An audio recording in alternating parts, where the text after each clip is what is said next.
نحمدہ ونصلی ونسلم علی رسولہ الکریم اما بعد۔ اہل حدیث مناظر جناب طالب الرحمن شاہ صاحب کے دو کلپ منظر عام پہ آئے، ان کے متعلق چند گزارشات پیش کرنا چاہتا ہوں۔ نمبر 1، شاہ صاحب کہتے ہیں کہ رمضان سے 3 دن پہلے ہم نے ان کو کلپ بھیجا تھا، تو شاہ صاحب ذہن میں رکھ لیجئے کہ یہ آپ کا سفید اور سری جھوٹ ہے۔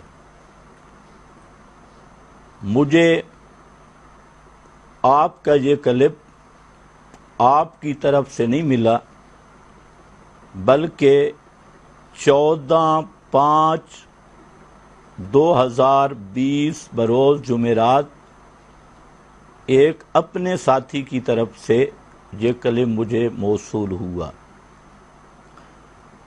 شاہ صاحب کہتے ہیں کہ اس کے بعد پورا جمعہ خطبہ دیا اور ہمیں یہ کہا وہ کہا، تو شاہ صاحب یہ بھی کذب بیانی ہے۔ جمعہ کے خطبہ میں نے صرف تھوڑا سا تبصرہ کیا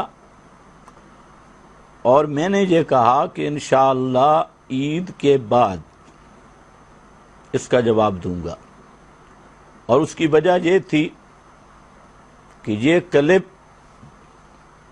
ایک ایسی نامعقول بات پر مشتمل تھا کہ مجھے توقع یہ تھی کہ آپ کے اپنے مسلک کے سمجھدار اہل حدیث علماء خود آپ کی تردید کریں گے اور آپ کو جواب دیں گے، اور ساتھ یہ مقصد بھی تھا کہ آپ کا یہ کلپ تمام لوگوں تک پہنچے، اور ہم جو کہا کرتے ہیں کہ اہل حدیث کا قرآن پر ایمان نہیں ہے، یہ بات سب لوگوں پہ واضح ہو جائے اور سب لوگ یہ تسلی سے کلپ سن لیں۔ اس کے بعد ہم کچھ عرض کریں گے، تو اس لیے آپ کے اس کلپ میں جواب دینے میں تاخیر ہوئی۔ ویسے بھی اللہ تعالیٰ کا قانون بھی ہے امہال المجرمین، مجرموں کو مہلت دینا، یہ قانون خداوندی بھی ہے۔ شاہ صاحب کے دونوں کلپوں کا خلاصہ اور مرکزی نقطہ وہ ایک بات ہے۔ شاہ صاحب کہتے ہیں کہ جو لوگ قرآن کریم کے مقابل، اس بات کو ذرا توجہ سے سننا ہے، جو لوگ قرآن کریم کے مقابل روایت کو نہیں مانتے، ایسے لوگ منکرین حدیث ہیں۔ یہ شاہ صاحب کا اصل دعویٰ اور مرکزی نقطہ ہے، اور پوری گفتگو کا یہی دار و مدار اور یہی اصل ہے، یہی موضوع ہے۔ تو گزارش یہ ہے کہ شاہ صاحب کے اس دعویٰ سے معلوم ہوتا ہے کہ حضرت شاہ صاحب کو عظمت قرآن کا علم بھی نہیں اور منصب نبوت سے بھی بے خبر ہیں۔ تو شاہ صاحب کی اصلاح کے لیے چند باتیں میں عرض کرتا ہوں۔ پہلی گزارش یہ ہے کہ حضرت شاہ جی توجہ فرمائیں، قرآن کریم یہ اللہ کا کلام ہے، اور آپ کو معلوم ہے کلام الملوک ملوک الکلام مشہور بات ہے کہ بادشاہ کا کلام کلاموں کا بادشاہ ہے۔ تو جو کلاموں کا بادشاہ ہے، اگر روایتیں اور غیر معصوم راویوں کی اپنی رائے یا روایت بالمعنی اس کو قرآن مقدس کے مقابل ترجیح دی جائے تو پھر یہ بادشاہ کا کلام رہے گا۔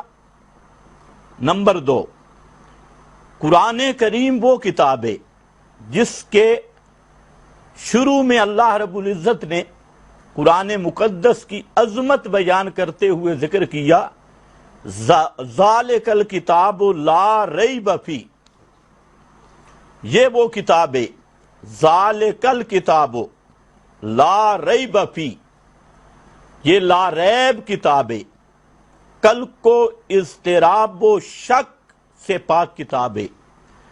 یہ شان صرف قرآن مقدس کی ہے، دنیا کی کوئی کتاب۔ شاہ صاحب، آپ اگر امانت نام کی کوئی چیز آپ کے پاس موجود ہے، آپ دیانتداری سے بتا دیں کہ قرآن مقدس کے علاوہ کسی کتاب کو لا ریب کہا جا سکتا ہے؟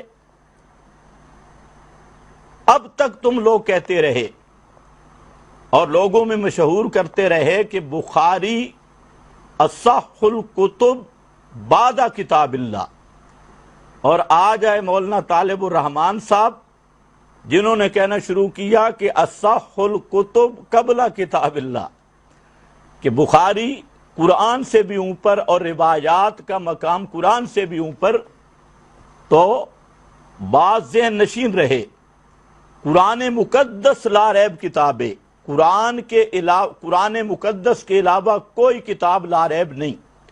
نمبر 3، قرآن مقدس کتاب عزیز، عزیز کا معنی ہوتا ہے غالب، تمام علوم پر بھاری، تمام دلائل پہ بھاری، تمام روایات پہ بھاری۔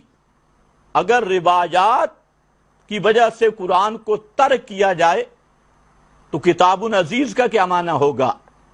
نمبر 4، قرآن مقدس کی عظمت اور شان ہے مہیمنن علیہ، مہیمن کا معنی نگران، کنٹرول کرنے والی کتاب، تمام کتابوں کے لیے نگرانی کرنے والی کتاب۔ تو اگر ٹکر کی صورت میں روایت کو قرآن پہ غالب کیا جائے تو قرآن مہیمن کیسے رہے گا؟ اور اسی طرح قرآن مقدس کی شان اور مقام یہ وہ ہے کہ اللہ نے فرمایا انہو لذکر اللہ کا، کہ میرے محبوب پیغمبر حضرت محمد مصطفیٰ صلی اللہ علیہ وسلم یہ قرآن آپ کے لیے بھی نصیحت ہے، پیغمبر کا بھی مرشد قرآن ہے۔ تو سب سے پہلی بات کہ طالب الرحمان صاحب قرآن کریم کی عظمت کی طرف غور کریں، یہ حاکم کتاب ہے، اور بہت ساری آیات کا مضمون یہی ہے کہ قرآن مقدس تمام کتابوں پر حافظ بھی ہے، تمام کتابوں پر حاکم بھی ہے، اور تمام کتابوں پر فیصل بھی ہے قرآن مقدس۔ تو اس لیے آپ کا یہ بات کرنا کہ روایت قرآن مقدس کے مقابل قرآن کو چھوڑ دیا جائے اور روایت کو ترجیح دی جائے، یہ بات عظمت قرآن سے ناواقفی پر مبنی ہے۔ اور دوسری بات ہے منصب نبوت، نبی کریم صلی اللہ علیہ وسلم کا منصب کیا ہے؟ تو طالب صاحب سمجھیں، پیغمبر کریم کا فرمان یہ بیان قرآن ہے، قرآن مقدس کا بیان ہے۔ پیغمبر کا منصب خود اللہ رب العزت نے بیان کیا، سورۃ النحل آیت نمبر 44 ذرا پڑھ کے دیکھیں، وَأَنزَلْنَا إِلَيْكَ الذِّكْرَ لِتُبَيِّنَ لِلنَّاسِ مَا نُزِّلَ إِلَيْهِمْ، کہ میرے پیغمبر ہم نے انزلنا الیک، ہم نے نازل کیا تیری طرف الذکر، قرآن کو، نصیحت کو، لتبین للناس، تاکہ آپ کھولیں لوگوں کے سامنے ما نزل الیہم، جو ان کی طرف نازل کیا گیا۔ تو پیغمبر کریم کا منصب ہے بیان قرآن، اور اسی طرح آپ کو متعدد مقامات پر نبی کریم صلی اللہ علیہ وسلم کی عظمت ملے گی۔ یعلمہم الکتاب والحکمہ، پیغمبر کریم کا منصب ہے تعلیم القرآن، پیغمبر کا منصب ہے تبیین القرآن، تفسیر القرآن۔ اس لیے بات ذہن نشین رہے، نبی کریم صلی اللہ علیہ وسلم کا فرمان وہ کبھی قرآن سے نہیں ٹکرا سکتا، اور کسی کتاب کی کوئی روایت اگر قرآن سے ٹکرا رہی ہے تو اس کے دو آپشن ہیں۔ پہلا آپشن یہ ہے کہ اس روایت میں تعبیل کر کے اس کا ایسا معنی بیان کیا جائے کہ وہ قرآن مقدس کے موافق ہو جائے اور قرآن مقدس سے تقابل ختم ہو جائے، اور اگر ایسا نہیں ہو سکتا تو وہ روایت راویوں، غیر معصوم راوی، ان کی غلطی ہو سکتی ہے، ان کی بھول ہو سکتی ہے، روایت بالمعنی ہو سکتی ہے، اس کے اور بھی کئی معامل ہو سکتے ہیں، اس کو قرآن مقدس کے مقابل قطعاً تسلیم کرنے کی ہماری شریعت میں اجازت نہیں ہے۔ یہ بات اسی کے ضمن میں آپ کو ایک مثال بھی دیتا ہوں کہ رسول مکرم صلی اللہ علیہ وسلم کی عظمت اور شان وہ ہے مفسر قرآن ہونا اور مبین قرآن ہونا۔ مثال کے طور پہ آپ کو مچھلی اور گدھے سے بڑی تکلیف ہو رہی تھی، جو انشاءاللہ ان قریب یہی گدھا اور مچھلی آپ کے لیے مصیبت بننے والے ہیں۔ یہاں میرے پاس قرآن مقدس یہ سورۃ النحل ہے، اس میں اللہ رب العزت فرماتے ہیں، یہ آیت نمبر 14، فرمایا سخر البحر وَهُوَ الَّذِي سَخَّرَ الْبَحْرَ لِتَأْكُلُوا مِنْهُ لَحْمًا طَرِيًّا، لِتَأْكُلُوا مِنْهُ لَحْمًا طَرِيًّا۔ طالب الرحمن صاحب، لِتَأْكُلُوا، اللہ نے تمہارے لیے سمندر کو مسخر کیا تاکہ تم اس سے تازہ گوشت کھاؤ۔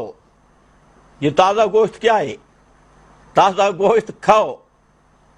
اب ذرا اس پر غور کرنا اور سوچنا، یہی تازہ گوشت مچھلی ہے، اور اسی کی تفسیر امام الانبیاء نے فرمائی ہے، اسی کا بیان لحمن طریہ کہا بھی اس لیے گیا ہے کہ مچھلی ان جانوروں میں سے ہے مما لا یذبح، جن کو ذبح نہیں کیا جاتا، اور مما لا یذبح کے قبیل کو نبی کریم صلی اللہ علیہ وسلم نے وضاحت کے ساتھ بیان کر دیا، اور قرآن نے بھی لِتَأْكُلُوا بھی کہا، یہ بھی دلیل ہے کہ مچھلی حلال ہے، اور لحمن طریہ بھی کہا، یہ بھی دلیل ہے کہ مچھلی حلال ہے اور قرآن مقدس کی روح سے حلال ہے، اور اس قرآن کی تفسیر رسول کا بیان آ گیا، تو اب قرآن و حدیث متفق ہو گئے کہ مچھلی حلال ہے۔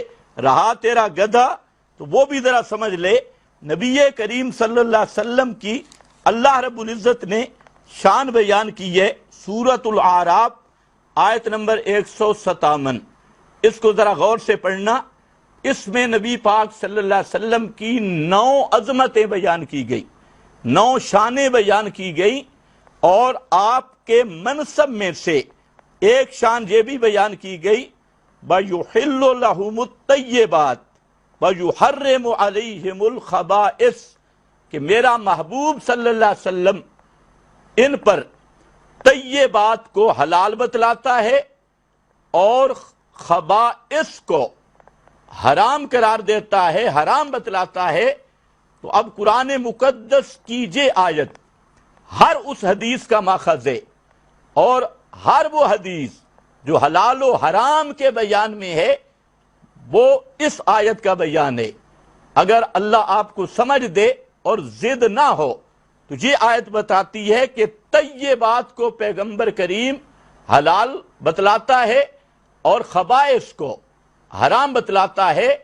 تو جس چیز کو اللہ کے رسول نے حلال قرار دیا اس کا ماخذ یہ آیت ہے، اور جس چیز کو اللہ کے رسول نے حرام قرار دیا اس کا ماخذ یہی یحرم علیہم الخبائث، اس میں گدھا بھی ہے اور گدھے کے علاوہ بھی جو چیزیں آپ نے حرام فرمائی ہیں اور حرام بتلائی ہیں وہ سب کی سب اس کے اندر موجود ہیں۔ تو یہ پہلی بات تھی کہ آپ یہ کہنا چاہتے تھے کہ قرآن مقدس کے مد مقابل روایت حجت ہے، تو خلاصہ میری گفتگو کا خلاصہ یہ ہے کہ قرآن مقدس کے مد مقابل میرے نبی کا فرمان نہیں ہو سکتا۔ پیغمبر کریم پر یہ بہتان عظیم لگانا کہ اللہ کے رسول نے سب سے پہلے معاذ اللہ قرآن کی مخالفت کی، روایت کا قرآن کے مخالف ہونے کی صورت میں یہ کہنا کہ یہ روایت پیغمبر کا فرمان ہے، تو اس کا مطلب کیا نکلتا ہے؟ اس کا مطلب یہ ہوگا کہ معاذ اللہ ثم معاذ اللہ، سب سے پہلے پیغمبر نے قرآن کا انکار کیا، یا پیغمبر نے خدا کا مقابلہ کیا، یا پیغمبر نے خدا کی قرآن مقدس کی تکذیب کی ہے، یا پیغمبر نے خدا کے قرآن کو تبدیل کیا، اللہ تعالیٰ کے کلام کو تبدیل کیا۔ ان میں سے کوئی نظریہ رکھنے والا بھی قطعی کافر اور مرتد ہے، چاہے وہ کلمہ پڑھے، اپنے آپ کو اہل حدیث کہلوائے یا اپنے آپ کو کوئی کسی اور فرقے کا نام دے۔ نمبر 2، طالب صاحب نے فرمایا کہ جو لوگ قرآن کے مقابلے میں، لفظوں پہ غور، اسی کے لفظ پڑھ رہا ہوں، جو لوگ قرآن کے مقابلے میں حدیث کو نہیں مانتے، وہ گدھے کا گوشت کھائیں یا گدھے کے گوشت کو قرآن سے دکھائیں، قرآن نے اس کو حرام قرار دیا ہو۔ اسی طرح مچھلی کی بات کی تو طالب صاحب معلوم ہوتا ہے کہ ایمان کے ساتھ عقل کی نعمت بھی آپ سے چھن گئی ہے۔ اگر کچھ سمجھ ہوتی تو یہ مطالبہ کرتے ہوئے کم از کم ضمیر تجھے کچھ تو جھنجھوڑتا، کوئی تو احساس دلاتا کہ آپ کا دعویٰ کیا ہے کہ قرآن مقدس کے مد مقابل روایت ماننی ہے، اور دلیل کیا ہے؟ مچھلی اور گدھا۔ تو سنیے طالب الرحمان صاحب، پوری زندگی کے لیے تجھے چیلنج کر رہا ہوں کہ پورے قرآن مقدس میں ایک آیت لائیے جس میں قرآن نے گدھا کو حلال اور مچھلی کو حرام کہا ہو، لائیے۔ لیکن قیامت آ جائے گی، نہ تو لا سکتا ہے نہ تیرا کوئی چیلا لا سکتا ہے، سارے مل جاؤ اگلے پچھلے، اجمعوا شرکاءکم۔ تو جب قرآن مقدس نے گدھے کو حلال نہیں کہا، مچھلی کو حرام نہیں کہا، تو حدیث اور قرآن کا تقابل کیسے بنے گا؟ اور قرآن مقدس کے مقابل وہ روایت کیسے آئے گی؟ اللہ تمہیں سمجھنے کی توفیق عنایت فرمائے۔ تو اس لیے ذرا یاد رکھنا کہ یہ مطالبہ ہی، یہ جو آپ نے مثال دی ہے، انشاءاللہ لوگ فیصلہ کریں گے کہ یہ مثال کس قدر جہالت پر مبنی ہے۔ نمبر 3، آپ نے اپنی تہذیب اور اخلاق کا بڑا مظاہرہ کیا، اور جو آپ نے لفظ استعمال کیے، میں نہیں چاہتا کہ میں اپنی زبان کو ان لفظوں سے خراب کروں، فی الحال تیرے ساتھ میں رعایت کا معاملہ کر رہا ہوں، اس نیت سے کہ اللہ تعالیٰ تجھے مسئلہ سمجھنے کی توفیق دے دے اور اس پچھلی عمر جہنم سے بچ جائے۔ آپ نے یہ کہا، نور الانوار کا حوالہ دیا ملا جی من کا، تو طالب الرحمان صاحب کچھ خوف خدا کیجئے، یہ جو نور الانوار کا آپ نے حوالہ دیا اس کا موضوع سے تعلق ہے صحیح؟ یہ تو اب آپ کو پتا چلے گا کہ موضوع سے آپ کو بھاگنے کوئی نہیں دیتا، چاہے آپ جتنے ہاتھ پاؤں ماریں۔ اور پھر اس نور الانوار کی عبارت میں بھی آپ نے خیانت کی ہے، اور صریح خیانت کی۔ اس عبارت کو ذرا پڑھتا تو پتا چلتا کہ اس عبارت کو اگلی دفعہ جہاں سے یہ مسئلہ شروع ہوتا ہے وہاں سے ذرا پڑھنا۔ وہاں نور الانوار کے اندر لکھا ہے کہ لا تعارض فی نفس الامر، کہ حقیق امر نفس العامر کے اندر قرآن مقدس کی آیات کا کوئی تعارض نہیں، لا تعارضہ۔ اور پھر آگے اس نے صاف لکھا ہے کہ اگر تعارض وغیرہ کلام الہی میں مانا جائے تو اس سے تو عجز باری لازم آتا ہے، یہ اس کی تمہید ہے۔ اور یہ جو آپ نے تعارض سے تساقطا اور وہ بھی غلط پڑھا ہے، یہ چیزیں جو ہیں یہ خالص علمی ابحاث ہیں، جو آپ کے بس نہیں، آپ کے بس کی بات نہیں ہے ان علمی ابحاث میں ٹانگ اڑانا۔ پھر آپ نے یہ بھی کہا دوسرے نمبر پہ آپ نے یہ خیانت کی کہ آپ کہتے ہیں کہ تم نے قرآن سے 2 آیتوں کو ساکت کر دیا، جھوٹوں پہ خدا کی لعنت ہو۔ طالب الرحمان صاحب، اگر آپ میں ہمت ہے تو نور الانوار کی یہ عبارت نکالیں جس کا یہ معنی ہو کہ 2 آیتیں قرآن سے ساکت ہو گئی ہیں اور قرآن سے ساکت کیا گیا ہے۔ تمہیں یہ بھی معلوم نہیں کہ استدلال سے ساکت ہونا اور بات ہے اور قرآن سے ساکت ہونا اور بات ہے۔ کسی مسئلہ میں ظاہری طور پر استدلال کا ساکت ہونا اور قرآن مقدس سے آیات کا ساکت ہونا، اتنا بھی تجھے معلوم نہیں۔ تیسری آپ نے خیانت یہ کی ہے کہ آپ نے ملا جیمن کا نام استعمال کیا، نور الانوار، اور نور الانوار میں کیا ایک ضابطے کی مثال ہے، اس ضابطے کی مثال کو آپ نے اپنی جہالت سے مذہب بنا ڈالا ہے۔ تو طالب الرحمان صاحب خوف خدا کیجئے، کسی ضابطے کی مثال ہوتی ہے تفہیم کے لیے، ضابطے کی مثال کو مذہب قرار دینا آپ جیسے لائق بزرگوں کا کام ہوتا ہے۔ اور چوتھے نمبر پر میں آپ سے پوچھ سکتا ہوں کہ گفتگو ہو رہی ہے قرآن کے مد مقابل روایت کی بات چل رہی ہے اور پیش کر رہے ہیں آپ نور الانوار، تو ملا جیمن کو آپ اللہ مانتے ہیں یا رسول مانتے ہیں؟ یہ ذرا اگلے کلمے میں وضاحت کریں کہ ملا جیمن کی عبارت جو آپ پیش کر رہے ہیں کس حیثیت سے؟ ہمارے نزدیک وہ نہ اللہ ہے، نہ معصوم ہے، نہ مجتہد ہے، وہ ایک عالم ہے، اور عالم کی لغزش قلم بھی ہوتی ہے اور باتیں بھی ہوتی ہیں، اور مثال کا اصل جو مقصد ہے وہ تفہیم مسئلہ ہوتا ہے، نہ کہ مثال کو مذہب بنایا جاتا ہے۔ لیکن ایسی علمی باتیں آپ جیسے بوڑھے بزرگ کو اب اس دور میں کس طرح سمجھ آئیں گی؟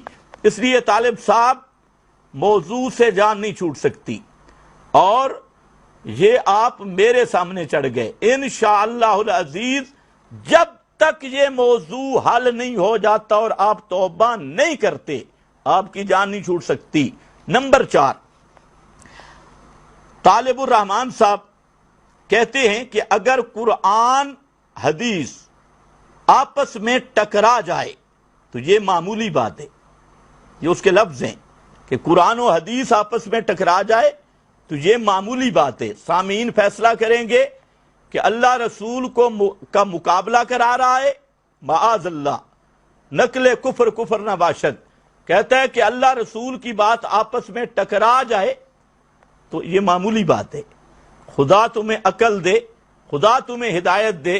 میں اپنے اہل حدیث بھائیوں کی خدمت میں گزارش کروں گا کہ آپ کا یہ بزرگ اب 72 سال سے میرا خیال ہے اوپر ہو چکا ہے، اس لیے اس کا کوئی دماغی علاج کروائیں۔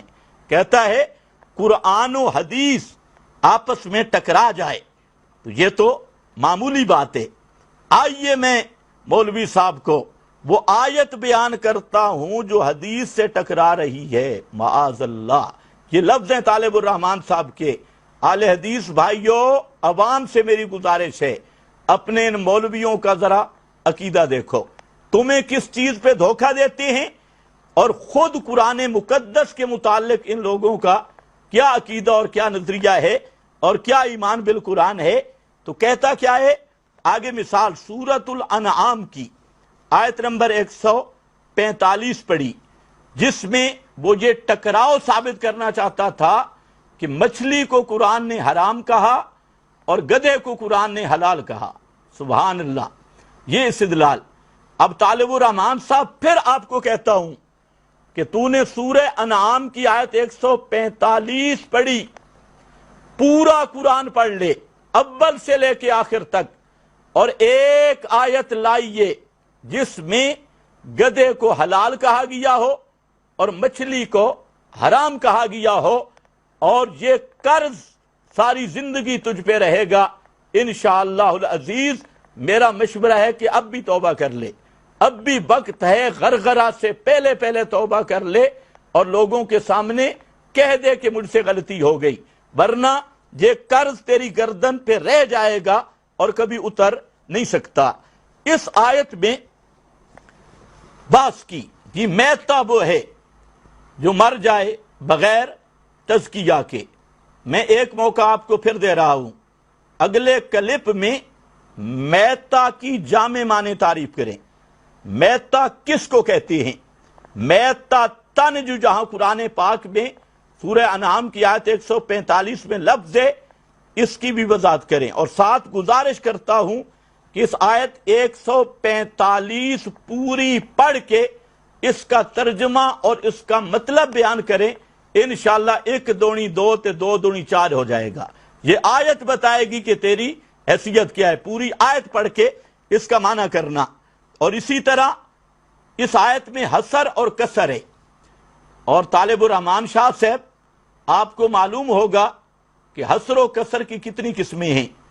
اگر مہربانی ہو کر سکیں تو آئندہ کلم میں کسر اور حسر کی قسمیں بیان کر کے یہاں ذرا متعین کریں کہ یہ کسر حقیقی ہے یا غیر حقیقی ہے، انفرادی ہے یا کسر قلب ہے، اس کی ذرا حقیقت بیان کرنا، تاکہ تیرے دماغ پر جو خمار ہے وہ اتر جائے اور تجھے قرآن و حدیث میں جو ٹکراؤ نظر آ رہا ہے وہ ختم ہو جائے اور تمہیں مچھلی اور گدھے کی قیمت کا پتہ چل جائے۔ یہ اگلے کلپ میں ذرا اس کو بھی بیان کرنا، اور ساتھ ایک اور بھی بات قابل غور ہے، یہ بھی امید اگلے کلم میں آپ سے امید کرتا ہوں کہ آپ بیان کریں گے کہ اس آیت میں میتۃن نکرہ آیا ہے، ان یکون میتۃن نکرہ، اور باقی اسی مضمون کی آیات میں انما حرم علیکم المیتہ، المیتہ معرفہ آیا ہے،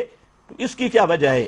یہاں میتۃن نکرہ کیوں ہے اور انما حرم علیکم المیتہ میں معرف باللام کیوں ہے؟ اگر معرف باللام کا معنی نہ آئے تو مطلب ہے اس پر الف لام کیوں ہے، اور وہ الف لام کون سا ہے؟ استغراقی ہے، عہدی ہے، جنسی ہے، عہد خارجی ہے، عہد ذہنی ہے، کون سا ہے؟ اس کو بھی ذرا متعین کرنے کی کوشش کریں۔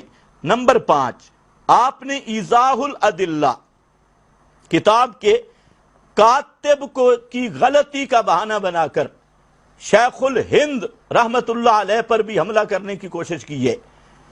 طالب الرحمان صاحب بات ذہن میں رکھیں، میں چاہتا ہوں کہ موضوع کے اندر رہیں، موضوع سے باہر اس وقت میری اور آپ کی گفتگو اس کا تعین ہو چکا ہے اور موضوع متعین ہو چکا ہے۔ میں بحیثیت ایک مسلمان فرقہ بازی سے ہٹ کر، مسل کی نسبتوں سے ہٹ کر، بحیثیت مسلم، چونکہ مسئلہ ہے عظمت قرآن کا، اس لیے بحیثیت مسلمان، آپ کا بھی دعویٰ اگر بحیثیت مسلم کا ہے تو اس میں آئیں۔ مجھے غیر مقلدین اور اہل حدیث اکابرین کی پگڑیاں اچھالنے کی ضرورت نہیں، اور آپ کو اکابرین دیوبند کی طرف آنے کی ضرورت نہیں۔ اس موضوع سے فارغ ہو کر انشاءاللہ یہ موضوع پورا کر لے، اور اس کے بعد اگر آپ کا ذوق ہوا تو میں ثابت کروں گا۔ میرا دعویٰ یہ ہے کہ تمہارا مذہب تحریف قرآن پہ مبنی ہے، تم تحریف معنوی بھی کرتے ہو اور تحریف لفظی بھی تم کرتے ہو، دونوں تحریفات تمہارے اصولوں میں موجود ہیں، اور تمہارے ان مآخذ میں تحریف کا یہ جراثیم موجود ہے کہ جن ماخذ کی وجہ سے تم قرآن کو چھوڑتے ہو اور ان ماخذوں کی طرف بھاگتے ہو، ان روایتوں کی طرف بھاگتے ہو، تو وہ روایت بھی انشاءاللہ آئے گی، پتہ چل جائے گا کہ آل حدیث کا مذہب بھی شیعوں کی طرح تعریف قرآن ہے۔ بہرحال ان موضوعات کی طرح پانے کی ضرورت نہیں، اور نہ میں آپ کو موضوع سے کبھی فرار ہونے دوں گا، ابھی یہ بات متعین ہے۔ نمبر 6، آپ نے کہا ہے کہ نبی اکرم صلی اللہ علیہ وسلم نے دریا کے، سمندر کے پانی کے بارے میں کہا ہے کہ اس کا مردار حلال ہے۔ یہ آپ کے لفظ ہیں، اس کا مردار حلال ہے۔ گزارش یہ ہے کہ اس حدیث کے ذرا الفاظ بھی پڑھ کے سنا دیں بے عین ہی اسی طرح، اور یہ وضاحت بھی کر لیں کہ سمندر کا مردار حلال ہے، تو اگر خنزیر یا کتا سمندر میں ڈوب کر مر جائے تو کیا وہ بھی اس حدیث کی روشنی میں طالب الرحمن کے نزدیک حلال ہوگا؟ کیونکہ ویسے اب قرآن کی عظمت تو تیرے دل میں ہے نہیں، تو نے تو دیکھنا ہے روایت اور روایت کے بھی ظاہر کو۔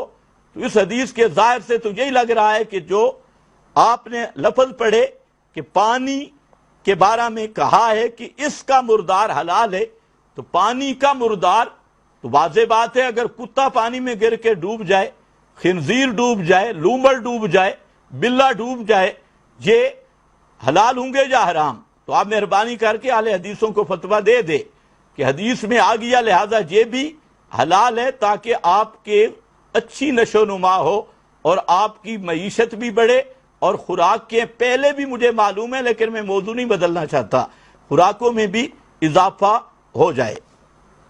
گزارش یہ کرنا چاہتا ہوں کہ آپ نے یہ جو سورہ انعام کی آیت 145 پڑھی ہے، اس کا ترجمہ غور سے کرنا، یہ آپ کو ایک موقع دے رہا ہوں، اور اس سے استدلال بھی غور سے کرنا۔ خلاصہ یہ نکلا، میں نے عرض یہ کیا، صرف 2-3 باتیں عوام کے لیے عرض کر رہا ہوں۔ میں نے عرض یہ کیا کہ ہمارے نزدیک نبی کریم صلی اللہ علیہ وسلم کا فرمان عالی شان یہ قرآن کا بیان ہے، قرآن کی تفسیر ہے، قرآن کی توضیح ہے، اور نبی کریم صلی اللہ علیہ وسلم کا فرمان عالی شان وہ قرآن سے نہیں ٹکراتا، اور جو روایت کسی کتاب کی ہو، چاہے بخاری کی ہو، مسلم کی ہو، دنیا کی کسی کتاب کی جو روایت قرآن مقدس سے ٹکرا جائے، قرآن کے مد مقابل ہو، تو ہمارے پاس 2 آپشن ہیں۔ پہلے اس کی درایت پہ گفتگو ہے، پھر اس کی سند پہ گفتگو ہے۔ اگر درایت میں ایسا چانس موجود ہے کہ قرآن مقدس سے مخالفت ختم ہو سکتی ہے، علی الراس والعین، سر آنکھوں پر، اور اگر ایسا چانس موجود نہیں تو وہ روایت غیر معصوم راویوں کی غلطی سمجھی جائے گی، اس روایت کو رسول کا فرمان نہیں کہا جائے گا، اور اس کی نسبت اللہ کے معصوم پیغمبر کی طرف نہیں کی جائے گی۔ اور طالب الرحمن نے میں نے یہ ثابت کر دیا کہ قرآن مقدس میں جو اشارات مچھلی کے حلال ہونے کے اور گدھے کے حرام ہونے کے، وہاں قرآن مقدس میں جو اشارات موجود ہیں، احادیث میں انہی کی وضاحت ہے، طیبات کی وضاحت ہے اور خبائث کی وضاحت ہے، تو وہ احادیث بیان ہے۔ اور طالب الرحمن نے جو چیز پیش کی تھی کہ قرآن کے مد مقابل، کہ قرآن نے گدھے کو حلال کہا، مچھلی کو حرام کہا، حدیث نے مچھلی کو حلال کہا، گدھے کو حرام کہا، یہ تقابل بنایا۔ الحمدللہ وہ تقابل ختم ہو چکا ہے۔ امید ہے کہ طالب الرحمن صاحب سنجیدگی کے ساتھ اور اپنی بزرگی کو برحال رکھتے ہوئے ان باتوں کا دلائل سے جواب عنایت فرمائیں گے۔ وآخر دعوانا ان الحمدللہ رب العالمین۔